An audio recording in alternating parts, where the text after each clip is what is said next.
Boa tarde, pessoal. Eu sou o acadêmico Raimundo Carvalho da Silva, curso o curso de História pela instituição UFMA. Hoje vamos trabalhar o tema Revolução Industrial, Darwinismo Social e o Imperialismo. Então eu peço a atenção e a compreensão de todos, para que todos possam compreender o trabalho, certo? Vamos lá. A Revolução Industrial foi a transição para novos processos de manufatura no período entre 1760 a algum momento entre 1820 e também 1840. Esta transformação inclui a transição de métodos de produção artesanais para a produção por máquinas, a fabricação de novos processos de produção de ferro, maior eficiência da energia, da água, o uso crescente da energia a vapor e o desenvolvimento das máquinas, ferramenta, além da substituição da madeira e de outros biocombustíveis pelo carvão. A revolução teve início na Inglaterra e em poucas décadas se espalhou para a Europa Ocidental e os Estados Unidos. A Revolução Industrial é um divisor de águas na história, e quase todos os aspectos da vida cotidiana da época foram esse processo. A população começou a experimentar um crescimento sustentado sem precedentes históricos, com uma boa renda média.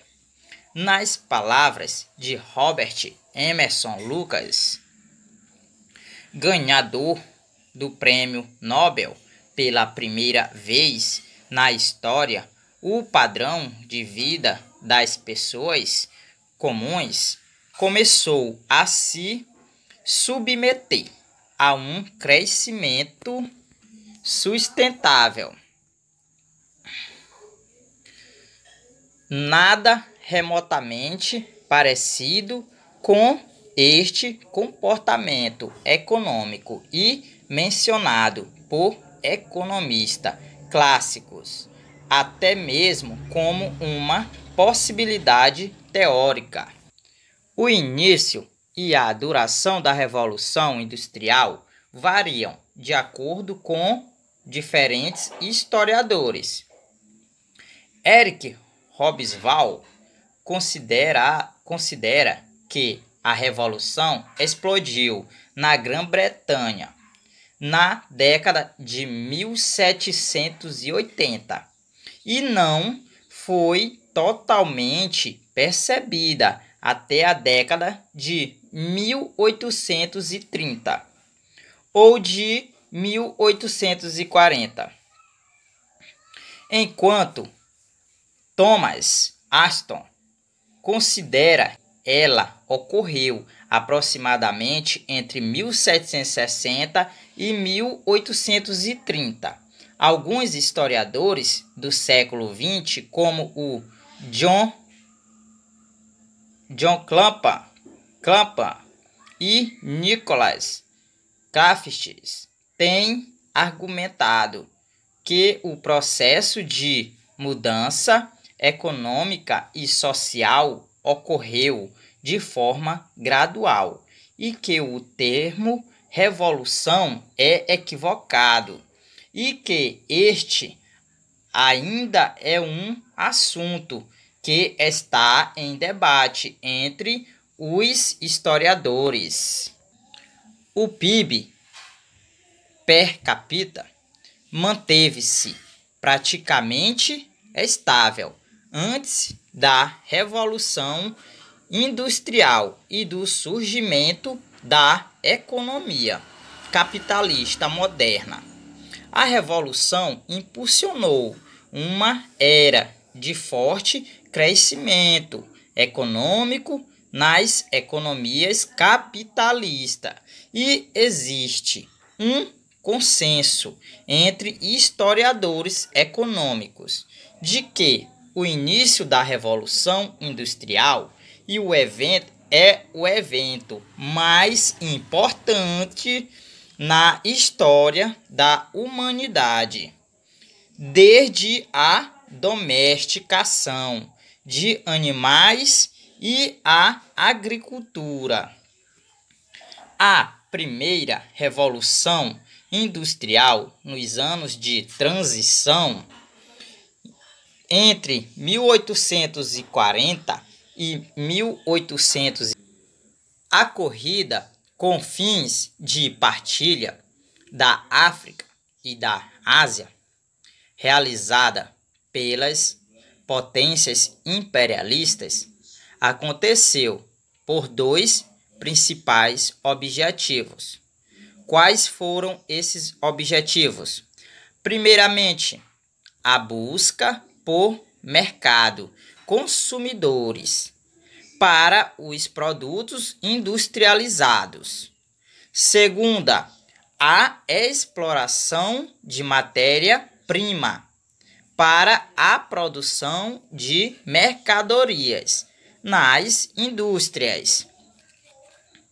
A industrialização europeia se acentuou, principalmente após as inovações técnicas provenientes da segunda fase da Revolução Industrial.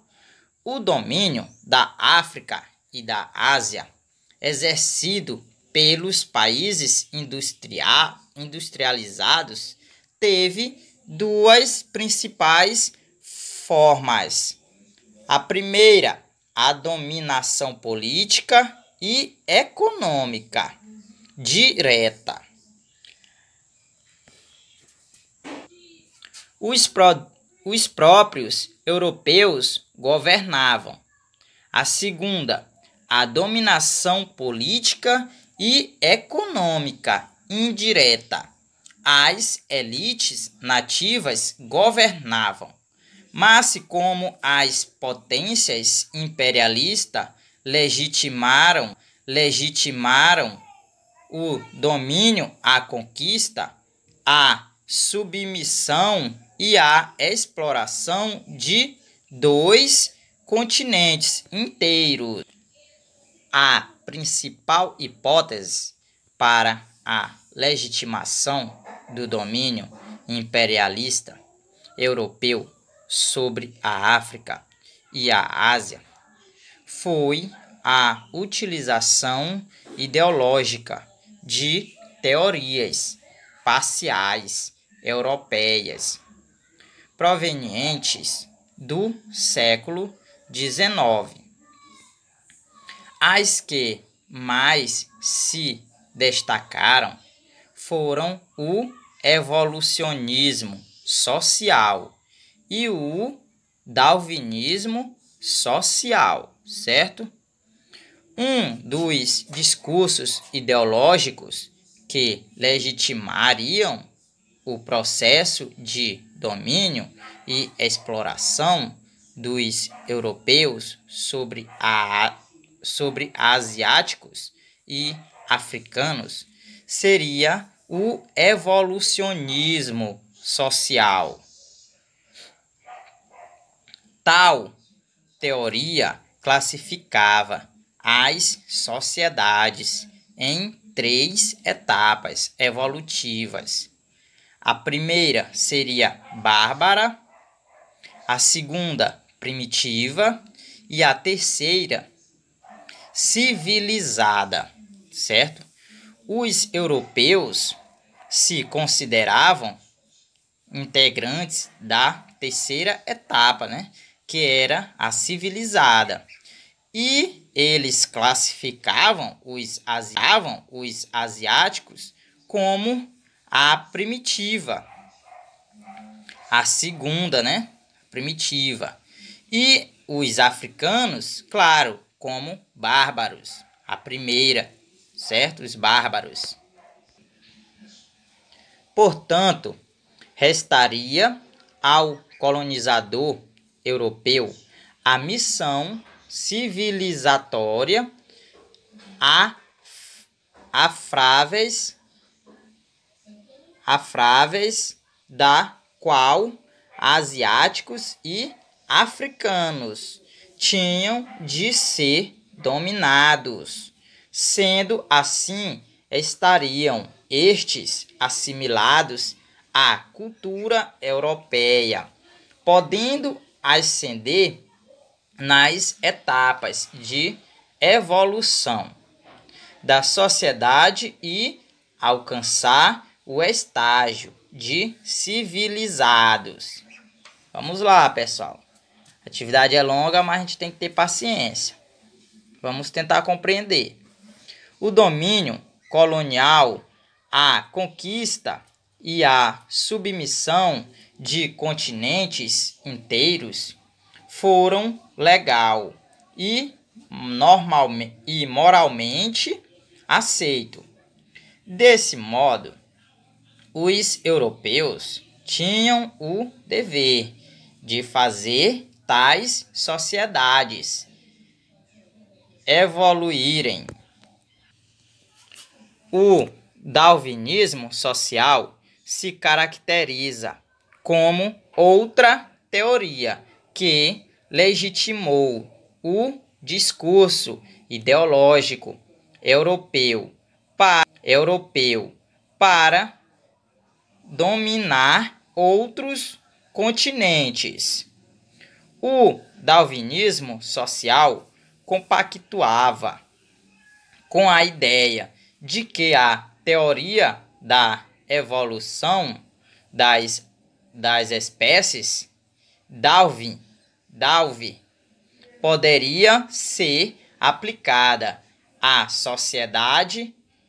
Tal teoria difundia o propósito de que, na luta pela vida, somente as nações e as raças mais fortes e capazes sobreviviam. A partir de